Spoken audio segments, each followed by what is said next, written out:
말씀은 이사야서 14장 1절에서 23절까지 말씀입니다. 여호와께서 야곱을 긍휼히 여기시며 이스라엘을 다시 택하여 그들의 땅에 두시리니 나그네 된 자가 야곱 족속과 연합하여 그들에게 예속될 것이며 민족들이 그들을 데리고 그들의 본토에 돌아오리니 이스라엘 족속이 여호와의 땅에서 그들을 얻어 노비로 삼겠고 전에 자기를 사로잡던 자들을 사로잡고 자기를 압제하던 자들을 주관하리라.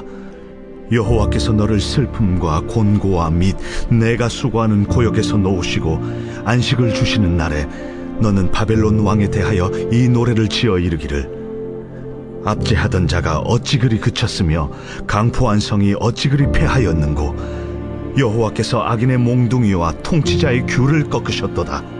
그들이 분내어 여러 민족을 치되 치기를 맞이 아니하였고 노하여 열방을 억압하여도 그 억압을 막을 자 없었더니 이제는 온 땅이 조용하고 평온하니 무리가 소리 높여 노래하는도다.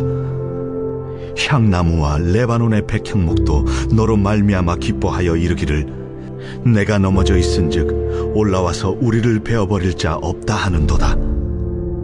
아래의 수월이 너로 말미암아 소동하여 내가 오는 것을 영접하되 그것이 세상의 모든 영웅을 너로 말미암아 움직이게 하며 열방의 모든 왕을 그들의 왕좌에서 일어서게 하므로 그들은 다 내게 말하여 이르기를 너도 우리같이 연약하게 되었느냐 너도 우리같이 되었느냐 하리로다. 내 영화가 수월에 떨어졌으며 내 비파 소리까지로다. 구더기가 내 아래 깔림이여 지렁이가 너를 덮었도다. 너 아침의 아들 계명성이여 어찌 그리 하늘에서 떨어졌으며 너 열국을 엎은 자여 어찌 그리 땅에 찍혔는고. 내가 내 마음에 이르기를 내가 하늘에 올라 하나님의 뭇별 위에 내 자리를 높이리라. 내가 북극 지폐의 산 위에 앉으리라. 가장 높은 구름에 올라가 지극히 높은 이와 같아지리라 하는도다. 그러나 이제 내가 수월 곧 구덩이 맨 밑에 떨어짐을 당하리로다. 너를 보는 이가 주목하여 너를 자세히 살펴보며 말하기를 이 사람이 땅을 진동시키며 열국을 놀라게 하며 세계를 황무하게 하며 성읍을 파괴하며 그에게 사로잡힌 자들을 집으로 놓아 보내지 아니하던 자가 아니냐 하리로다. 열방의 모든 왕들은 모두 각각 자기 집에서 영광 중에 작업만은 오직 너는 자기 무덤에서 내쫓겼으니 가증한 나무가지 같고 칼에 찔려 돌구덩이에 떨어진 주검들에 둘러싸였으니 밟힌 시체와 같도다. 내가 내 땅을 망하게 하였고 내 백성을 죽였으므로 그들과 함께 안장되지 못하나니 악을 행하는 자들의 후손은 영원히 이름이 불려지지 아니하리로다 할지니라. 너희는 그들의 조상들의 죄악으로 말미암아 그의 자손 도륙하기를 준비하여 그들이 일어나 땅을 차지하여 성읍들로 세상을 가득하게 하지 못하게 하라. 만군의 여호와께서 말씀하시되 내가 일어나 그들을 쳐서 이름과 남은 자와 아들과 후손을 바벨론에서 끊으리라. 나 여호와의 말이니라. 내가 또 그것이 고슴도치의 구릴과 물 웅덩이가 되게 하고 또 멸망의 빗자루로 청소하리라. 나 만군의 여호와의 말이니라. 아멘. 오늘 말씀은 여러분 바벨론에 대한 말씀입니다. 성경에 보면 여러분 바벨론이라고 하는 나라가 계속해서 등장하는 것을 볼 수가 있어요. 창세기부터 요한계시록까지 바벨론이 계속 등장을 합니다. 그러니까 이 바벨론이라고 하는 거는 역사적으로 그냥 한 나라로만 상징되는 그런 나라가 아닙니다. 물론 역사적으로 보면 남유다를 멸망시킨 그런 나라이기도 하고 또 그 이사야 선지자 때 가장 강력했던 나라가 있습니다. 이사야 선지자, 지금 우리가 이사야서를 보고 있는데 이사야 선지자 때 가장 강력했던 나라는 아수르입니다. 아수르. 근데 그 아수르를 멸망시킨 나라가 바로 이 바벨론이라고 하는 그런 나라인 거죠. 그런 굉장히 강력했던 그런 나라가 바로 이 바벨론이라고 하는 나라입니다. 또 성경에서 이 바벨론은 그저 한 나라로만 상징되지 않는다라고 말씀을 드렸고 또 이 바벨론은 하나님을 거부하는 세상의 어떤 체계 전체를 상징하고 있는 그것을 바벨론이라 이렇게 말씀합니다. 결국에 이 바벨론이라고 하는 것은 하나님을 거부하는 나라 그리고 사람들을 의미하고 있는 거죠. 그리고 오늘 말씀에서 그 바벨론은 멸망하게 될 것이다. 그 바벨론은 멸망하게 될 것이다 라고 말씀을 합니다. 또 오늘 말씀을 잘 보게 되면 그 나라만 무너진 것뿐이 아니라 그 사람들도 심판을 받게 되어지고 그 배후, 그 바벨론이라고 하는 세력의 배후, 그 배후가 무엇이냐? 바벨론 왕인데 그 왕도 결국에는 무너지겠다라고 하는 말씀인 거죠. 자, 그럼 저는 오늘 말씀 12절의 말씀을 좀 보도록 하겠습니다. 12절의 말씀을 좀 보시면 너 하늘의 아침 계명성이여 어찌 그리 하늘에서 떨어졌으며 너 열국을 없는 자여 어찌 그 땅에 찍혔는고 이렇게 말씀합니다. 여기 여러분 보시면 12절에 계명성이라고 하는 단어가 나오는데 이 계명성은 여러분 어떤 뜻을 가지고 있는 것이냐? 새벽에 가장 밝고 빛나는 별입니다. 새벽에 가장 밝고 빛나는 별. 근데 이사야는 이 계명성을 누구로 비유를 했느냐? 이 바벨론으로 비유를 한 거죠. 왜요?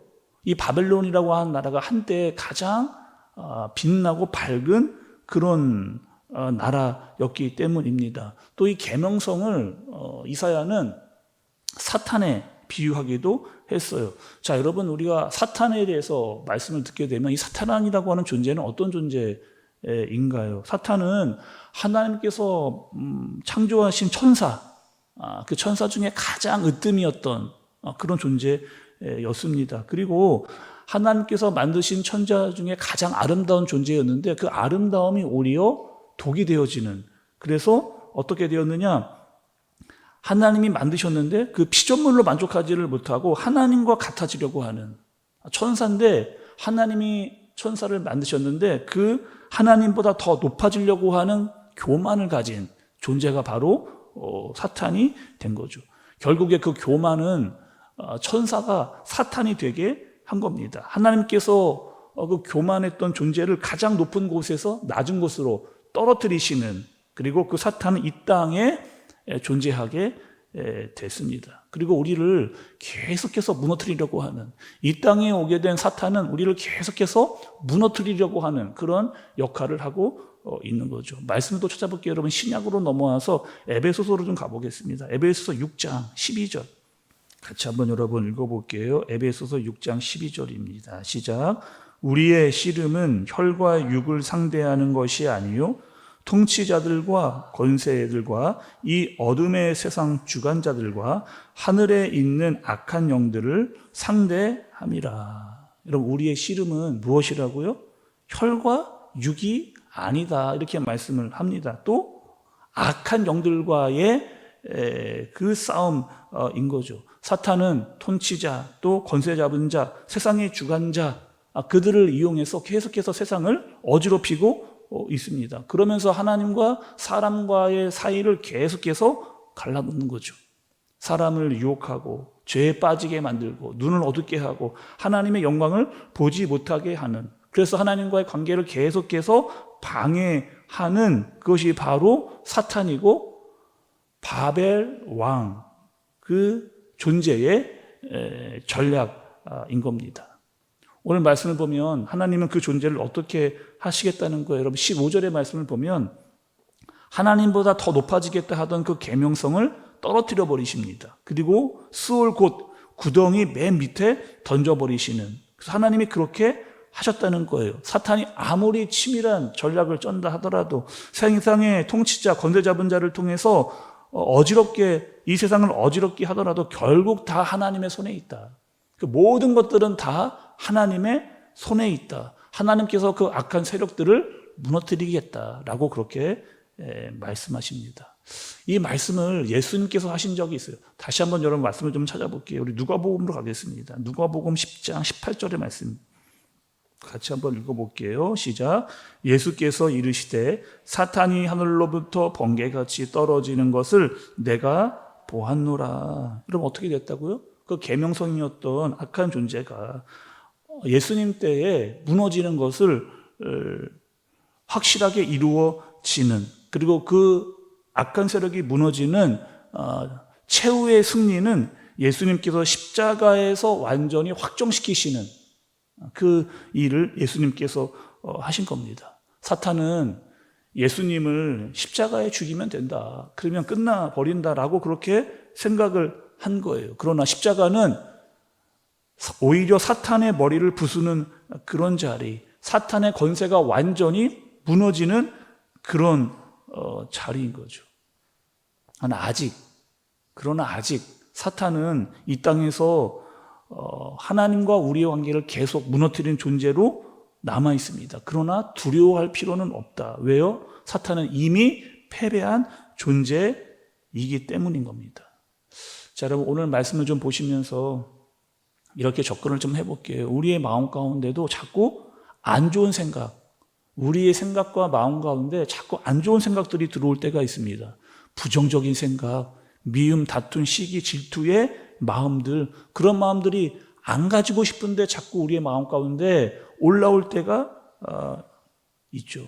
또 신앙생활을 하면서 내가 이렇게 힘든데 굳이 하나님 믿을 필요 있는가? 라고 하는 생각들, 하나님이 나를 도와주시지 않는 것 같은데 이제 더 이상 하나님 믿지 말고 너 생각대로 살아라 라고 하는 생각들, 하나님 없이도 너 잘 살 수 있다라고 하는 그런 교만한 마음들, 그런 마음을 주는 어두운 세력이 여전히 우리 안에 이 세상 가운데 남아있다. 그 존재와 싸워야 된다라고 그렇게 말씀을 하고 계시는 겁니다. 자, 오늘 말씀을 여러분 한번 정리를 해볼게요. 바벨론 왕은 계명성이었습니다. 화려하게 빛났던, 그런데 그 계명성은 오래가지 않았어요. 그 교만에서 가장 낮은 자리로 떨어지게 되었습니다. 여전히 사탄은 이 땅에 남아 있어요. 그리고 우리를 유혹합니다. 무너뜨리려고 하고 하나님과 우리와 관계를 갈라놓으려고 하는 그런 존재. 그러니 우리는 영적인 싸움을 싸워야 된다. 그리고 싸울 수 있는 충분한 힘이 있다. 우리의 대장 되신 예수님이 있기 때문입니다. 또 예수님께서 십자가에 그 사탄의 머리를 밟으셨기 때문에 내 안에 자꾸 잘못된 생각들, 부정적인 마음들, 악한 생각이 찾아오려고 할 때 그 생각들을 그냥 내버려 두지 않는 겁니다. 예수의 이름을 부르고 빛 대신 예수님께서 그 어두움을 물리쳐 주셨으니 우리는 믿음의 싸움을 싸우면서 이미 승리하신 예수님을 따라 살아갈 수 있는, 그 예수님을 붙드는 자로 살아갈 수 있는 저와 여러분들 되어지시길 예수님의 이름으로 축복합니다. 기도하겠습니다. 하나님 아버지, 내 안에 혹여나 계명성 같은 교만이 우리 안에 있는지 살펴봅니다. 방심하고 있을 때, 스스로 힘들다고 마음이 여겨질 때, 그 틈을 타고 들어온 부정적이고 악한 생각들, 그 생각들과 싸우지 않았습니다. 그러나 이제 우리의 시선을 예수님께 돌리고 예수님께서의 십자가의 부활이 우리에게 능력이 날마다 되게 하여 주옵소서. 부정적이고 잘못된 생각들이 찾아올 때마다 예수의 이름으로 물리치고 대장 되신 예수님을 따르는 승리하는 하루가 되게 하여 주옵소서. 예수님의 이름으로 기도드리옵나이다. 아멘.